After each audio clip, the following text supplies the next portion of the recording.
वृश्चिक राशि में क्या खास इस बार नजर आ रहा है? संक्रांति के बाद क्या कुछ बड़ा बदलाव देख पा रहे हैं? जी, वृश्चिक राशि वाले के लिए बहुत ही बदलाव और बहुत जल्द ही बदलाव। जैसे आप कहते हैं कि कॉम्बी फ्लाम अगर आप खाते हैं तो तुरंत उसका जो है जितना दर्द होता है तो तुरंत उससे आप निवृत्त होते हैं और तुरंत दर्द को दबा देना, वो तुरंत दब जाता है। तो उसी तरीके से संक्रांति के बाद जो है इस राशि वाले जितने भी जातक हैं, अगर बहुत सारे जातक जो एग्जाम दे रहे हैं वो परीक्षा में फल उनका नहीं मिल पा रहा है या फिर वो नहीं निकाल पा रहे हैं, तो 2025 में आप बिल्कुल निकाल पाएंगे। आप जिस भी चीजों में हैं आप प्रयास करें, थोड़ा सा मन को आपका मन विचलित होता है, मन को एकत्रित करें और मन को संयमित करें और चीजों पर ध्यान देके आप अगर 10% भी 20% भी अगर आप उसमें आप ध्यान देते हैं तो मैं आपको वादा करता हूं कि 80% फल आपको प्राप्त होगा और 100% मिला के आप उसमें जो है आपको फल की प्राप्ति होगी और आप सफलता प्राप्त कर पाएंगे। चलिए, तो वृश्चिक राशि की ये बात और उपाय भी आचार्य जी ने बताए हैं। अब इसके बाद बात करेंगे धनु राशि की। धनु राशि की कुंडली में क्या नजर आ रहा है इस साल? संक्रांति के बाद क्या बड़ा फेरबदल होगा? किन किन क्षेत्रों में सफलता मिल सकती है? कहाँ थोड़ी बाधा होगी? उन बाधाओं के उपाय क्या हैं? बिल्कुल धनु राशि वाले बिल्कुल आप निश्चिंत रहें, इस साल आपका धन बढ़ने वाला है क्योंकि आपने जो 10 लगाया है वो बिल्कुल 60 बन के तैयार है।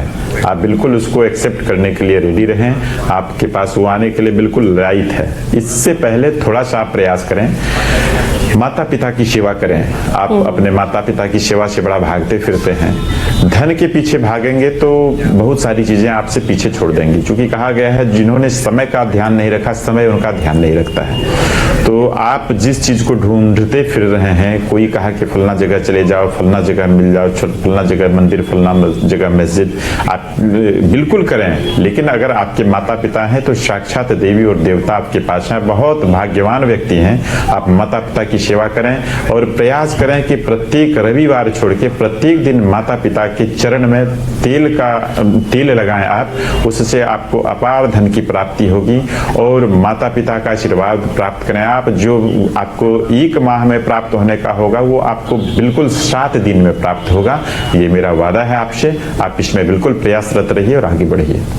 देखिए, कितने सरल उपाय हैं, बहुत छोटे छोटे उपाय हैं घरेलू सामानों से, जिससे आप अपनी बाधाओं को दूर कर सकते हैं। तो इन उपाय जो बता रहे हैं आचार्य जी, उन्हें जी बिल्कुल आसिया जी, कई बार होता क्या है कि देखिए चीजें हैं, हर व्यक्ति हर काम में व्यस्त रहते हैं। किन्हीं को 8 बजे ही अपने कार्य क्षेत्र में जाना पड़ता है, कार्यालय में जाना पड़ता है। मैं बहुत सारे चीजों को अगर मैं बता दूं, मुझे पता है वो कर नहीं पाएंगे और कर नहीं पाएंगे तो उनको जो है, चूंकि होता क्या कि आधा ज्ञान होने के बाद लगता है व्यक्ति करता है, लेकिन उससे कुछ चीजें छूट जाता है, उसको फिर लगता है कि नहीं चाहिए तो हो नहीं पाया, मेरा काम नहीं होगा। तो बिल्कुल वो मैं बिल्कुल बहुत बड़ा आडंबर में लोगों को नहीं फंसाने का प्रयास करता हूं। मेरी जो इच्छा होती है और जो मेरा कार्य करने का कार्यशैली है, मैं प्रयास करता हूं कम चीजों में लोगों को बेहतरीन चीजें प्राप्त हो और वो बिल्कुल प्रसन्न अपने आप को महसूस करें और बिल्कुल समाज में एक सकारात्मक वो अपनी विधि व्यवस्था स्थापित कर पाए। बिल्कुल, आप जो उपाय बता रहे हैं वो बहुत सरल, बहुत सहज है, हर किसी के घर में उपलब्ध है, तो किसी को कोई दिक्कत भी नहीं होगी, ना ही उन्हें खर्च होगा।